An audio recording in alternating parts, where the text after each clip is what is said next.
You're listening to Tales of the Forsaken, a live play Fate Core game by Noble Jester Productions.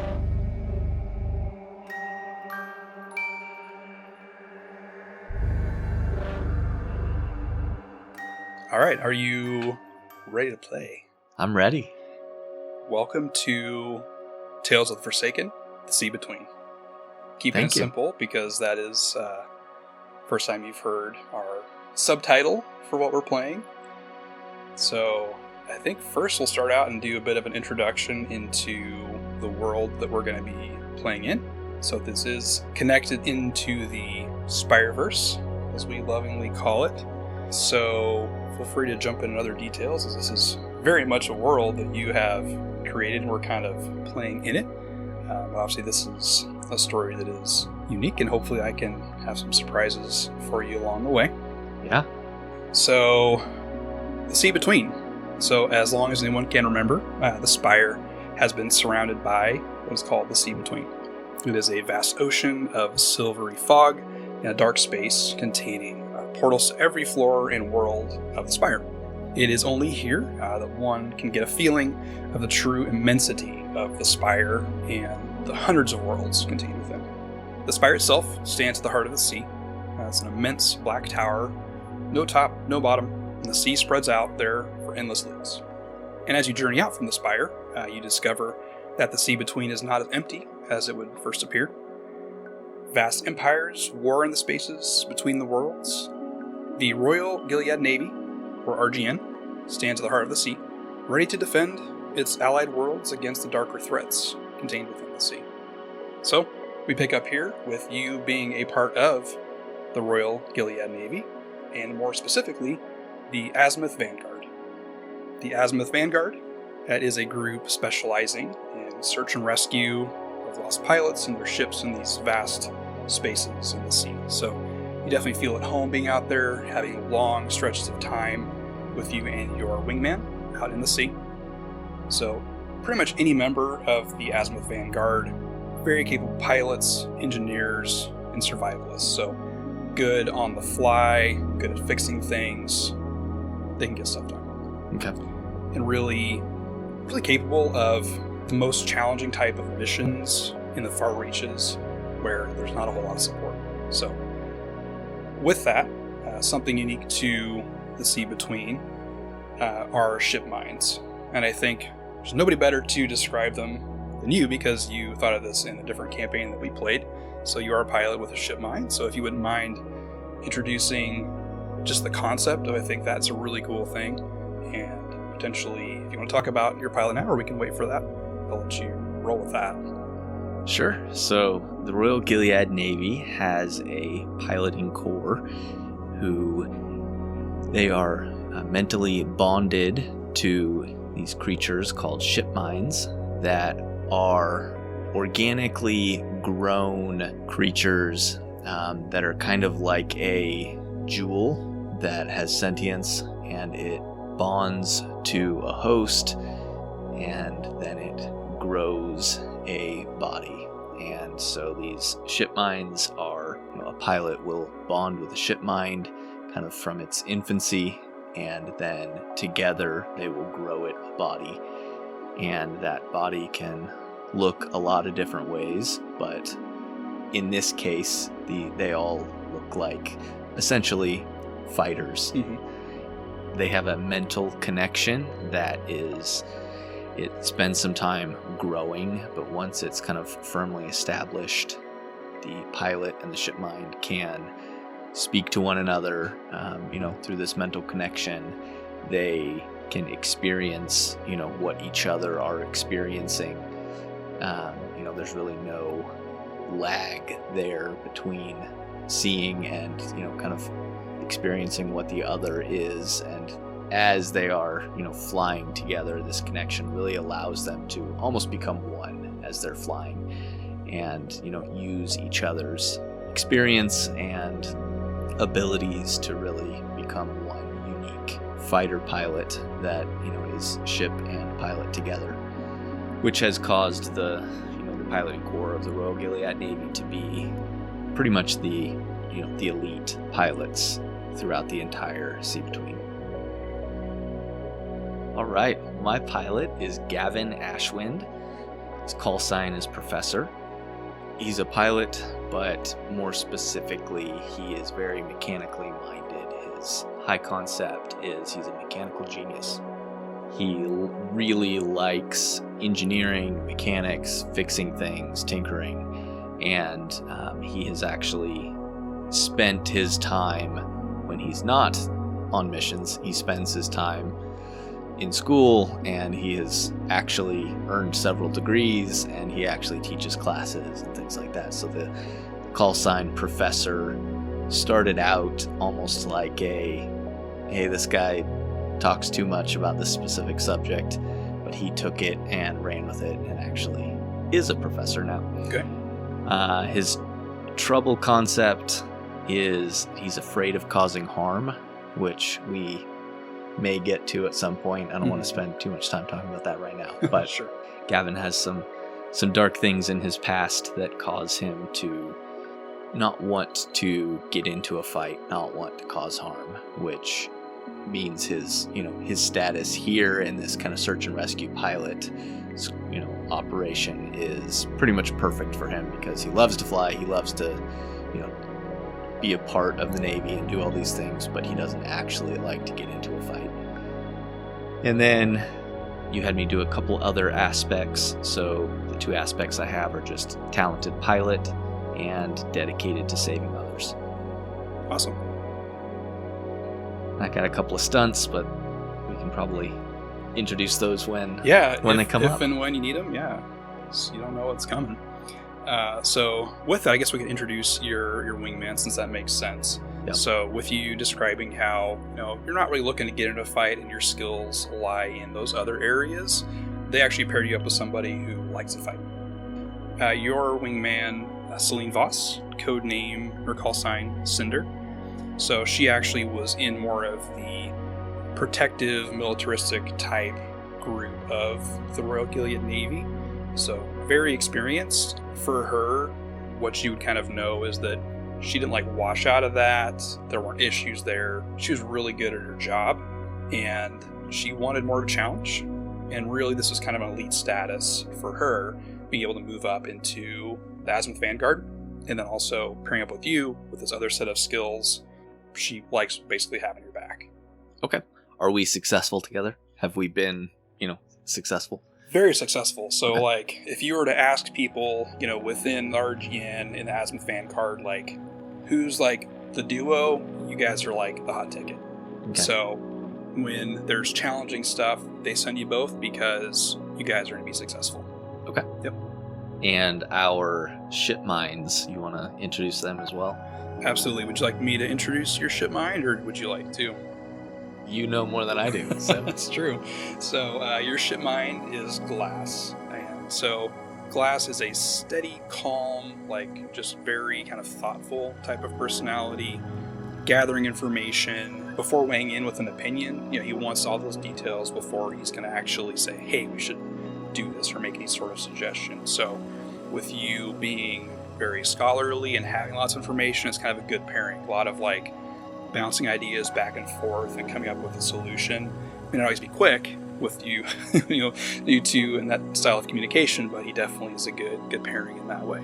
Okay. From a physical standpoint, his name definitely reflects how he looks. So the hull of Glass is transparent, basically from the inside out. So it's very easy for you to see, not only from the typical kind of cockpit area out where you'd be looking forward, but really you can kind of look around and see a really good vantage point of really anywhere in the sea between, kind of just looking through him. The really only major obstruction is going to be that actual crystalline ship mine heart of the core of him, where it is a solid mass. Okay. And from the outside in, he's very kind of mirror-esque. So pretty good stealth for you, where you're going to blend in pretty well to your surroundings. Okay. Awesome. Yeah, and then for Cinder's ship mind, Torrent is very kind of atypical, I'm here to kill stuff and protect you. So incredibly maneuverable, strong weapons. She's an incredibly skilled pilot. So you've got a very good partner in that respect. Okay. Sounds good. All right. Well, let's get started then. So you are on sortie 84 of 85. So you're both tired, doing a great job. You're really close to being done with the cycle and getting to go back for some respite. And then a call comes through from the capital class ship, the Azimuth itself. This is Azimuth Actual to Cinder and Professor. Come in. Yes, Azimuth, this is Professor.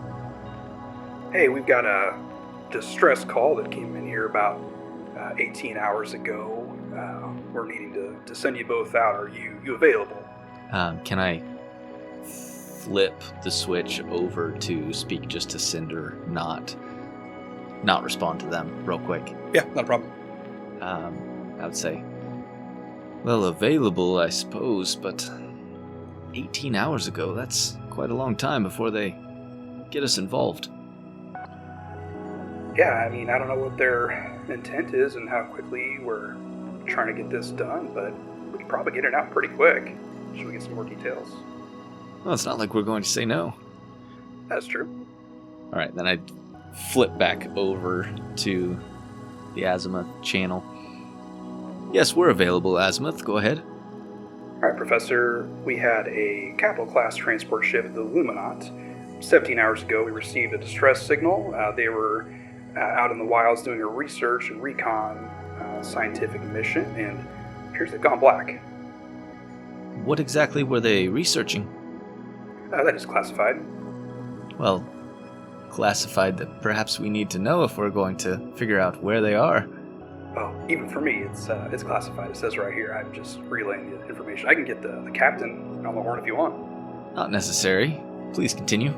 Yeah, so information here just shows that they were showing pirate activity and sent out a distress call, and then went dark.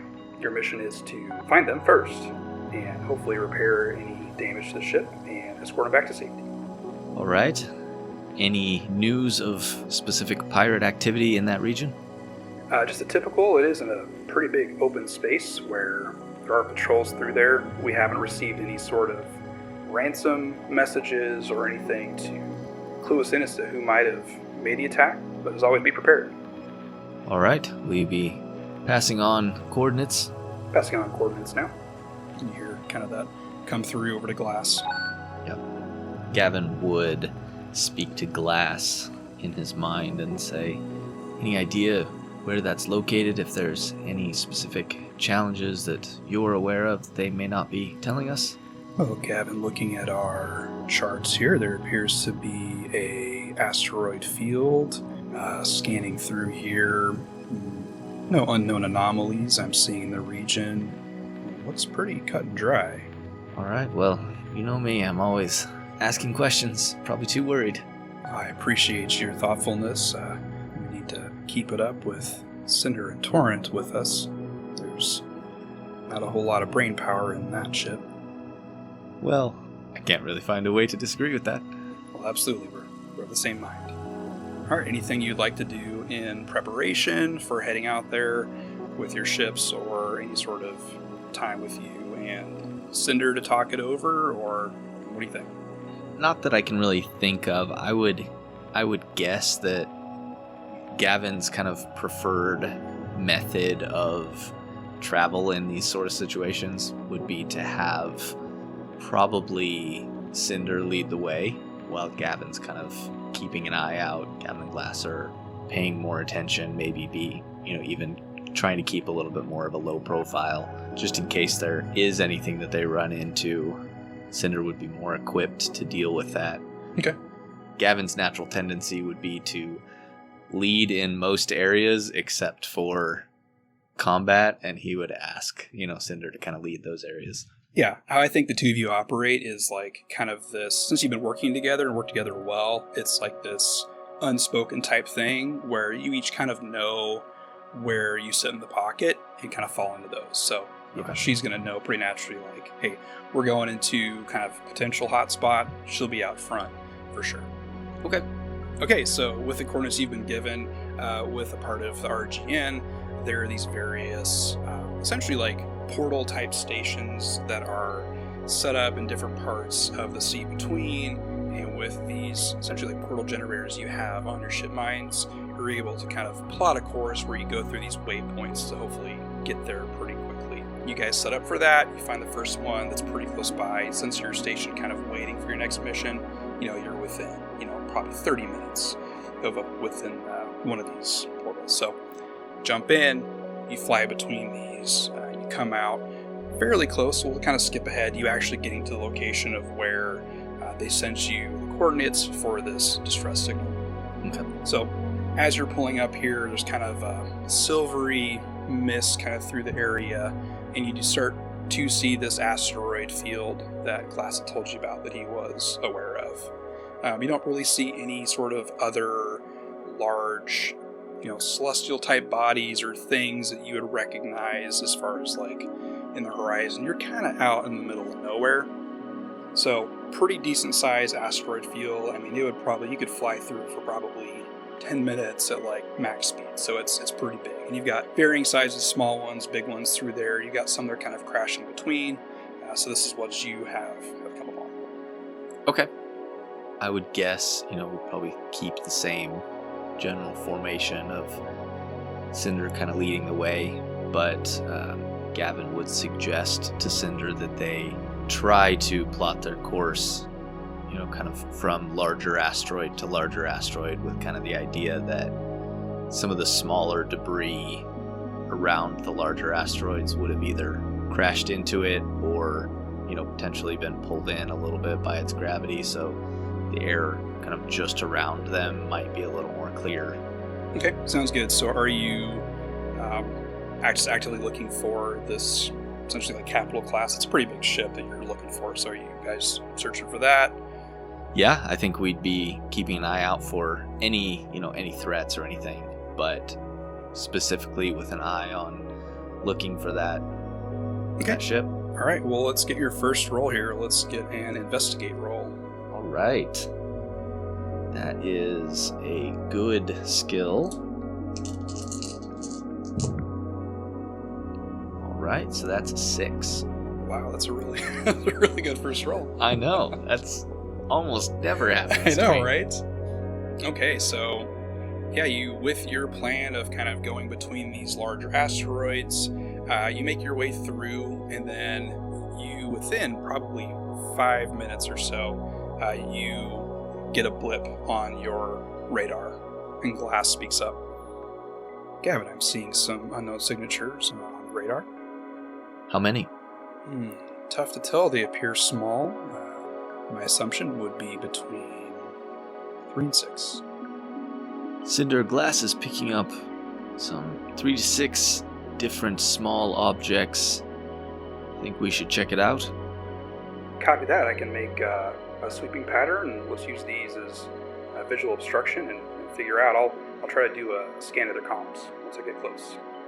Be cautious. If these are pirates, we may need to hide or make our way around them. 10-4. So she kind of branches out, starts kind of doing a strafing type pattern around where they're located as well. She radios back. Professor, appears their transmissions are scrambled and encrypted. Can I send you this and see if you can try to decipher this? Yeah, certainly. Okay, so she transmits over to you. I think just between Gavin and Glass, I don't know that they necessarily have any sort of a decrypting yet, aside from just their intelligence. So yeah, I would say you guys are pretty smart. You're pretty familiar with pirates, as they cause a lot of issues here in the Sea Between.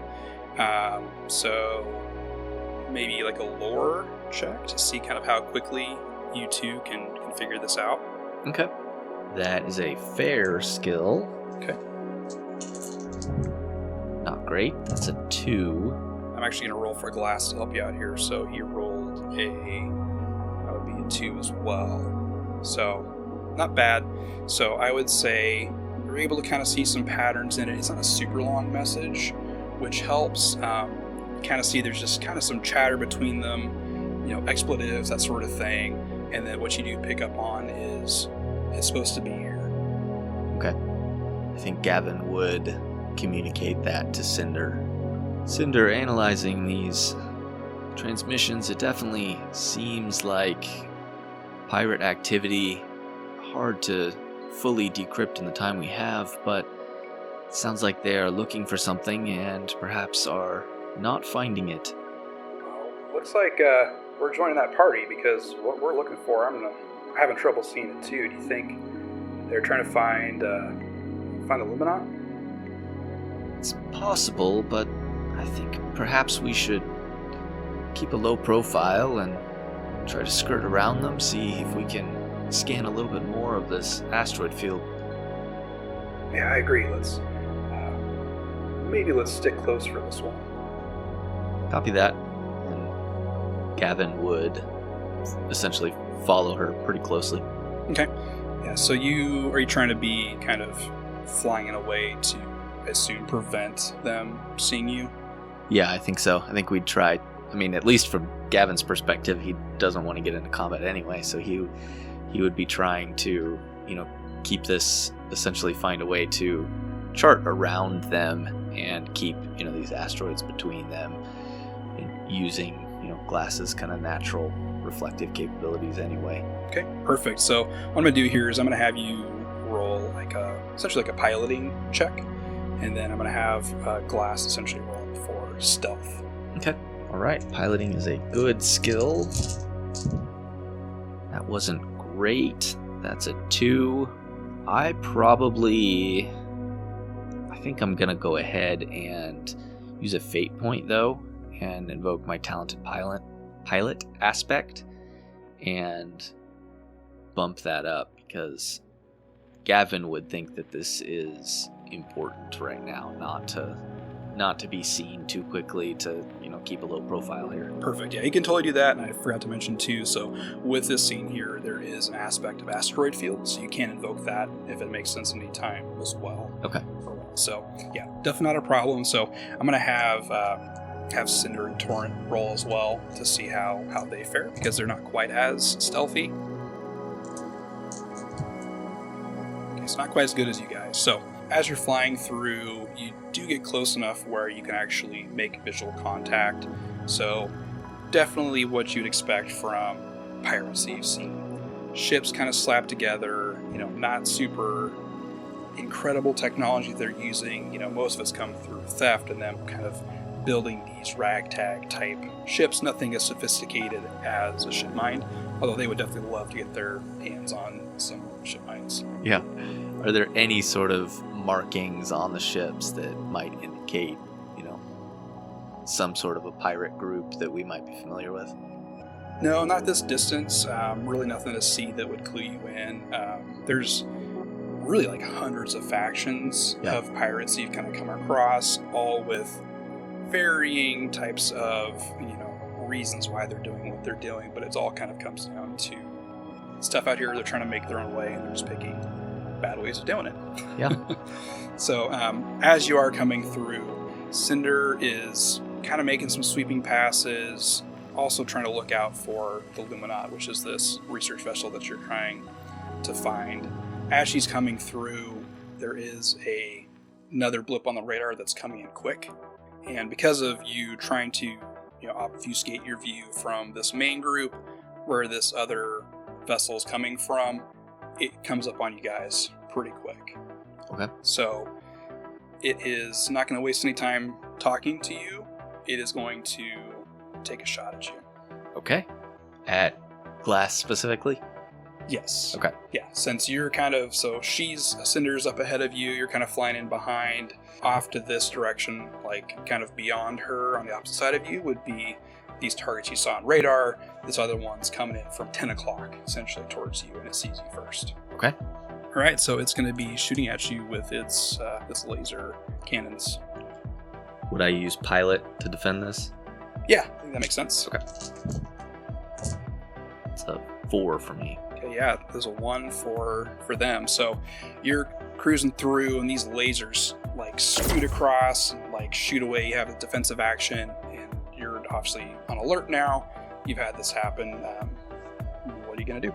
I think Gavin would try to, Gavin and Glass together would almost try to like jerk, on its course to make it look like they may have grazed us. Okay.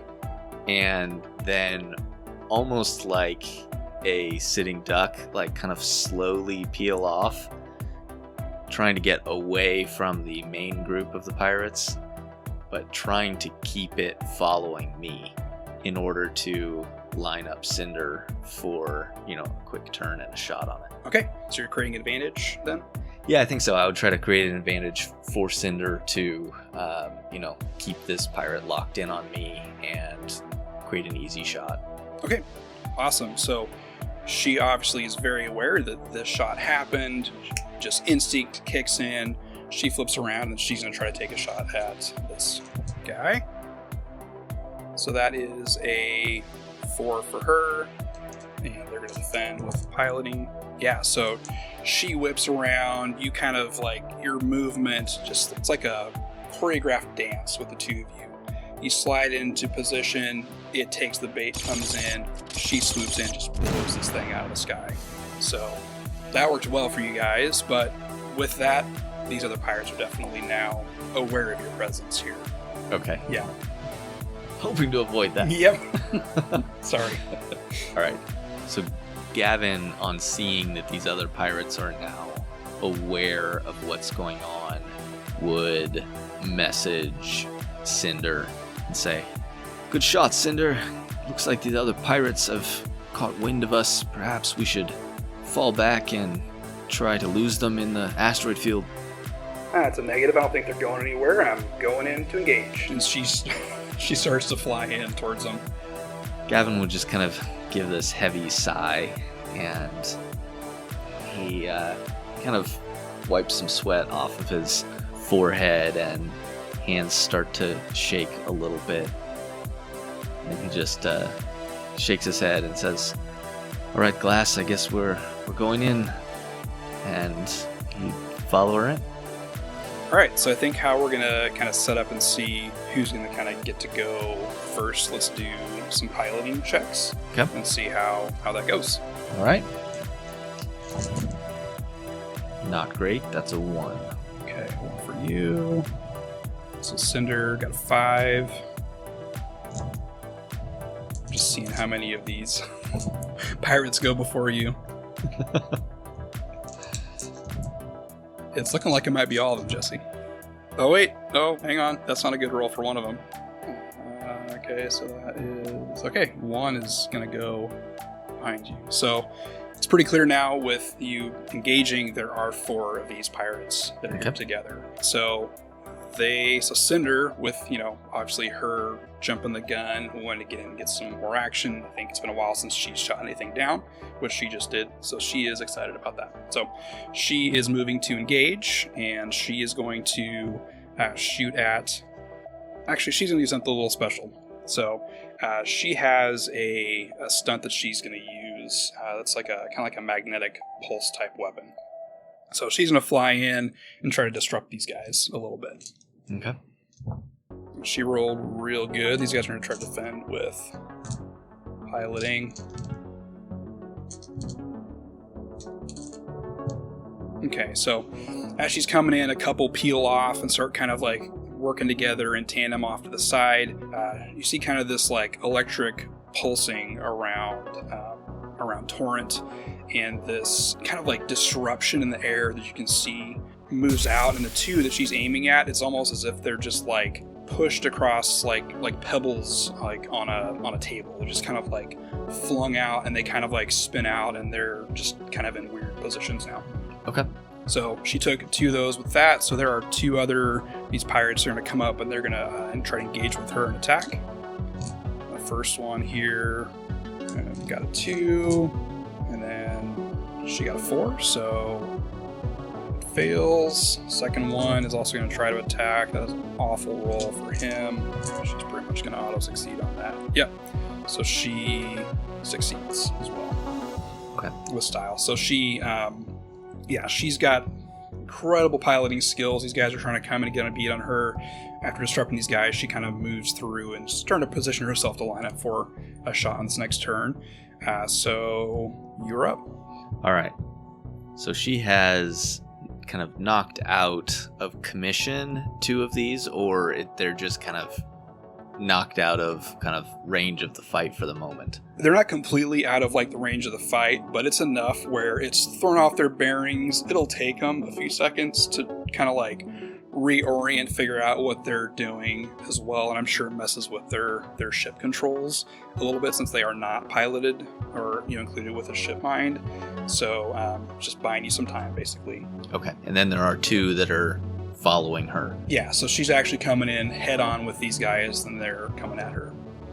Oh, okay, got it. I think what Gavin would try to do would be, I don't really know, what kind of weapons really Glass would have. I assume Glass does have weapons, but Gavin does not use them very often, nor do I have fight as a skill at all. So. Right.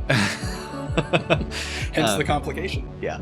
I think what Gavin would try to do is maybe not these 2 that are, going head on at Cinder, because I don't know that positioning wise, being behind her, I could get up to them. But I think Gavin would try to peel off, and one of these other ships, either one of the 2 that, she kind of knocked off course, or I guess there was only 4, right? There's 4 here. Okay, yeah. So I guess one of the 2 that's kind of knocked off course, Gavin would try to get closer, and I'm gonna hope that you'll let me do this. Okay. I think Gavin would have, because we're kind of search and rescue, I think he would have some kind of like a grappling cable of some, like a tow cable type thing. Yeah. I think he's going to try to do the Hoth thing, and he's going to use the tow cable and try to grab onto one of these that's kind of off course. Okay. And slam it into one of the asteroids. So attach and then, swing around and swing it and then let go and slam it into one of the asteroids. Love it. Okay, so question, how big of an asteroid are you trying to get? Probably the biggest one that's close. Okay. Gavin's specific thought process would be, if it impacted something really small, it might kill the pilot. If he has it impact into something large, it's possible that the ship might be, kind of downed, and the pilot might survive. Okay, I like it. Since you are having to aim and shoot this tow cable, let's go ahead and have you make a shoot roll. Okay. Yeah. All right. Well, I do not have that as a skill, so I'm just rolling straight here. Okay. That's a 0. Okay. Didn't feel like it's too big of a difficulty. There's plenty close by, so 0 was what I needed from you, so you made it.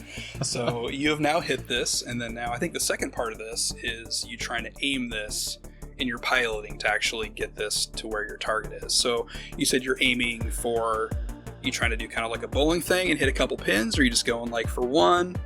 Just the one. I think he would be trying to almost just slingshot this thing, kind of whatever course it's already on, he'd be trying to slingshot it along that course to impact an asteroid. Okay, I like it. Go ahead and make a piloting roll for me. All right. You roll a lot. All right, that's a 5. Yeah, that's great. So small target. You've never done this before, but you're doing like the math in your head, finger geometry. This is how I'm doing this. Yeah. Yeah. So describe how you want it to take him out. That definitely works. Yeah. So Gavin's pretty confident that 2 pirates, Cinder, can easily take care of these. So he's going to peel off, kind of off of her tail, and come in a little bit to the side of one of these other ships, and then suddenly skew the ship around, shooting out the tow cable, which latches on, and then just kind of keep this circular spin and just fling it along its current pathway, and then disengage the tow cable, and then kind of having skewed around, it's gonna have to do a loop or back around and fight. Yeah. So you release this asteroid. It's going right on the path that you would hope. So it's a beautiful shot. Comes in, it kind of clips one of the wings in the back of it, where it kind of rips him off. Doesn't destroy the ship. He kind of spins out. Sparks flying out into the air. So definitely looks like you just disabled this one pirate ship. Okay. Yep. So he is out of commission. I'm sure we're going to have some listeners who are already frustrated with me for not wanting to kill anybody. All right. It's the character, guys. Exactly. I'm just going to keep throwing pirates at you until you don't have to kill them. All right, so you disable this pirate ship. Cinder's up again. She is going to shoot at the closest one towards in front of her. Yeah, it's a +3 for her skill, so it's a 4 total, and it's going to make a piloting check. All right, so yeah, she shoots her lasers in, definitely hits this ship. You can tell its damage is not quite down yet. And she continues kind of her strafing run towards them and starts to peel off kind of back over to the right. And then the two that were trying to engage with her, they're also going to make some attacks. Man, Cinder's a boss. She's just like, this is cake. First one misses. Second one here. Dang, she rolled 8 on that. 7. Not quite an 8. 7 on that piloting check. Well, I think we have established in lore in our previous campaign that these pilots are pretty badass. That's true. And I did say that she came from like already the like military arm of the RGN where she was like ace pilot status coming in. So yeah, I guess it checks out. The dice are showing that's the case. So she's no problem. It's just like walk in the park. These guys can't touch her. She's flying through here. As that happens, there's a shudder, kind of a wave of energy that's coming from somewhere. Glass rings through into your mind. Gavin, this is not good. We have appears to be a gravitational event. What do you mean a gravitational event? In the middle of an asteroid field? It appears so. And as you're talking, kind of these waves start to shudder, and you see you've got Cinderoff engaged with these pirates, and you see this like singularity, this point that just looks different, kind of out there in space, and it's starting to grow and shift. And then it starts happening quickly. You see the light around this starting to be drawn into this singularity, as well as the asteroids in this field that are close by. So this thing is popping up right next to it, and it is starting to rapidly expand and rapidly start sucking stuff into it. Is this anything that Gavin would have any experience with or knowledge of as some sort of a natural phenomena of the sea between, or is this just completely new? I think he would understand that this is some type of, it looks very much like portal-like, but you're used to seeing very much contained and well maintained, structured, put together portals, within a very specific way. This is just kind of like very much the same type of feel and energy, but something amped up and different about it. Okay. Well, I mean, Gavin would immediately say to Cinder, I don't know that she's seen it at this point, so he would say, Cinder, there's some kind of a gravitational anomaly happening. We need to bug out. Get away quickly. Oh, you gotta be kidding me. And she continues on her path, and, she's now aware of it, that you let her know, but this is happening pretty quickly. So as soon as you're even starting to talk about it, you're holding on to the controls, and you're feeling force that is pulling you towards this thing. And out of this whole group, you're the one that's farthest out even from them. So it's easy to make this quick assumption that it's probably even stronger up closer. Okay. I mean, Gavin would be immediately trying to not just turn to directly fight it, but to almost try to use, turn almost towards it and gain ton of speed and then almost try to shoot around it and away, if that makes sense. It's like the interstellar slingshot thing? Yeah, exactly. Okay. All right. Apparently I'm all about slingshots tonight. So, yeah. Just using mathematics. Okay. Go ahead and make a piloting check for that. The one pirate that she kind of knocked off course with this magnetic pulse, not the one you hit with the asteroid, it was able to kind of straighten out, and it saw what you did to its partner here, so it's up and it's going to take a shot at you while you're trying to do this. Okay. Yeah, I mean, I would essentially just ignore that, pretty confident that that it's probably not going to hit me, or that, glass can take whatever shots it might give. I'm way more worried about getting away from this thing. Okay, so it rolled a 5. I'm going to invoke asteroid field. As you're moving, as things are moving through here, it kind of obstructed you, and you didn't realize that it was actually had recovered and was about to take a shot on you. So that is a 7 total. Oh boy. All right. Well, that is only a 5. I think I'm just gonna, Gavin would be more focused on escaping the pull of this gravitational whatever it is. So yeah, he takes the shot. Okay. Yeah, so take 2 points of physical stress then, as these lasers cut across the hull of glass as you're lining up your flight path. Okay. All right, so Cinder is up. She is unfortunately too close to really be able to try to make that type of maneuver that you're making. So you see her whip around, she kicks in, you can see her thrusters full power. She's trying to get out of there, and her ship starts to kind of move forward a little bit, and then you just start to see her moving backwards. She is getting sucked towards this thing, and she's pedal to the metal type power on her ship. Oh man. Well, Gavin would not just flee and leave her. How am I feeling with my speed that I've built up? Do I feel like this slingshot maneuver could be successful, or does it feel like I'm just about to be in the same spot she's in? You feel like it will work.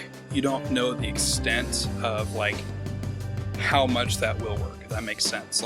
You feel this is going to sling you around, it'll shoot you out, but this thing you're not too familiar with, and exactly how far this is going to shoot you out of it, if it's going to be enough to be outside of the range of its gravitational effects, essentially.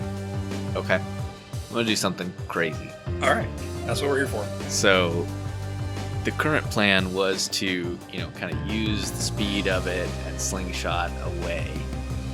I'm actually going to, instead of slingshot away, I'm going to just stay in its orbit, essentially, and try to make a full turn all the way around it, and use that speed to go back towards Cinder. And I'm going to try to grab onto her with the grappling hook and pull her out of it. Okay, I like it. So as you are getting towards the singularity and its horizon, essentially, I need you to make a roll for will as a defense. Oh boy. That's a fair skill. Oh boy, here's the bad rolls. That's a 1. Okay, this was a 6. All right. Yeah, I mean, even if I invoked an aspect and did a reroll and got a 4, that's the only chance I would have to match that, so I don't think there's anything I can do. Okay, so as you're getting close to this, you feel like a spike hit your mind. Something is actively invading your thoughts. And for a moment, it's like a click, like a switch. You're just not here in this moment. You see yourself, it's memory, you floating in space. Nothing around you, nothing around. Your body floats and you see the flaming hull of Fringe, your last bonded ship mine, and a voice of Fringe. Gavin, what did you do to us? And then a cut where you're back, right on the horizon of this, and then another cut again, back to something invading your mind, and you hear a different voice this time. Please follow the team. And so, with that type of roll, what's the status of your mental stress boxes? Let's see. You got a 6 and I got a 1, so I would have had to check off my 3 and my 2, which would leave me just a 1. All right, so you're okay. Then you don't have to take a consequence For now. For now. So this is happening. So your turn kind of continues on, and you're trying to sling back around. Now this thing is getting pretty big, so it's not enough where you can make this in a single turn. So back to Cinder. She is trying her best to get out of this, and she radios over the comms. Gavin, this is not looking good. And then you, for probably one of the first times, you have heard her sound afraid. She's pretty calm and confident, and she doesn't sound good. And then these other pirates, same effect is happening to them. They're starting to get pulled in, but they're going to try to take a couple shots at her as well, just because they have nothing else to do. They don't know if she's causing this. Okay. They're dumb pirates. So, first one attacks. That's a 4 total. She's going to roll piloting. However, there's going to be some issues here because I'm going to add an aspect to this of gravitational event. So there's a new aspect here for that. So you're essentially using this as well, potentially, for slingshotting, the type of thing. So this is impacting her ability to fly out of here. Yeah. Well, she's probably essentially just sitting almost still. So yeah. So that's not good for her. She rolled a -1 in her force. That is 5 shifts of physical stress for Cinder. So she's going to mark off both her 2 and 3 on her physical stress. But she is, you can see as you're flying through, she got hit, but she's okay currently. Okay, and then this last guy is also going to make a shot as he's starting to get sucked into this thing. So that is a 1 for his shot, and she rolled, -2. So, okay. You're not rolling well for my ally here. She started out rolling really good, but then once this gravitational event started, it kind of negates her piloting skill. Yep. So, okay, so that is going to give her, I'm not going to straight up destroy her, but it is going to knock her out. So you can see kind of these lasers come across her hull, kind of this flare up. She loses power to her engines, and then you just see it kind of float back, and she's starting now to increase speed as this gravitational event is pulling her back towards it. And you start to see these 2 pirates also starting to lose control, and they're they don't have as strong engines like you would have, so they're starting to go back pretty quickly as well. Okay. So, kind of mayhem here. All these asteroids are also starting to get sucked in as well, so this space is starting to get pretty crowded. Yep. Gavin would just kind of yell into the comms, which is really just communicating through glass to Torrent, and say, "Cinder, hold on!" And he'd probably just be putting everything into this maneuver, trying to use the speed that he's built up to grab onto Cinder and pull them out. Okay. I don't even know if I can escape, but Yeah, I mean, if you're doing the same type of maneuver, let's get those 2 rolls again. So we'll get a shoot to see if you can hit her, and then let's do a piloting check. Okay. In this maneuver. All right. Terrible for the shoot. That would be a -2, but I think I'm going to use dedicated to saving others. Okay. My aspect to re-roll that. Because, I mean, this would be everything to Gavin. Absolutely. Saving his wingman here. Yeah, makes sense. Oh, man. Not any better. That's a -3. Okay, so unfortunately we don't have to make that second roll. So you're trying to... I mean, you've got a serious G's that you're pulling as you're going through this, and you're on it trying to line up for this shot. Feel like you're there, you shoot this tow cable out, and it just floats off to the side and you miss her. Okay. Am I, at this point, am I actually going fast enough that I am continuing on past her, or am I getting pulled back into it? So you've picked up enough speed where it's basically shooting you at least out of it for the time being. Okay. So that's essentially what's happening. So you miss her, you kind of get slingshot out like you had planned out a little bit, and you watch as Cinder and these pirates disappear into this void, and they're gone. And you also continue to feel the pull of this. It's kind of pulsed and gotten bigger, and it's just pulling all of this in. So it is continuing to grow. Yeah, at this point, I think you're going to come to the realization of, I don't think I can escape this. Now I probably just need to make sure that I can make it through this without being destroyed by all these asteroids being sucked in as well. Okay. Yeah.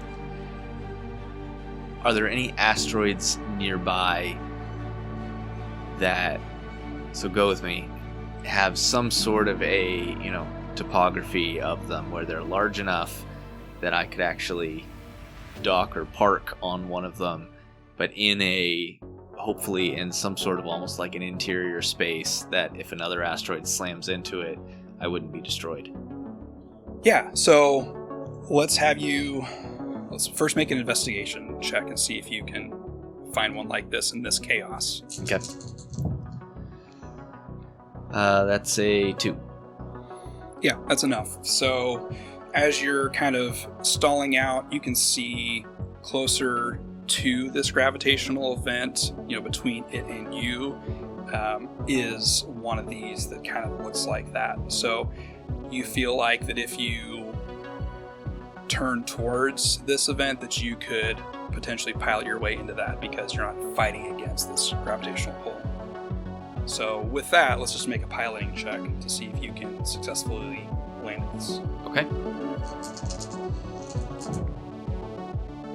I'm just rolling terribly. Mm-hmm. I haven't rolled a plus on my dice in forever. It's been a while. That's a 2. Okay. I'm going to say that's enough for this, just because you've got a good plan. So you're able to fly in and you land in kind of like this natural, kind of crevice in this, or maybe there was ice at one point and it's passed by some sort of heat source, it's melted down and worked through here, and you're able to fit just perfectly inside.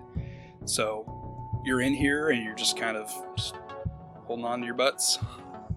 Yeah, I mean, Gavin would tell Glass to just essentially use everything possible. I don't know what it has, but to try to kind of maybe use the grappling cable, use whatever we have to actually attach ourselves as much as possible to this asteroid and be ready for anything.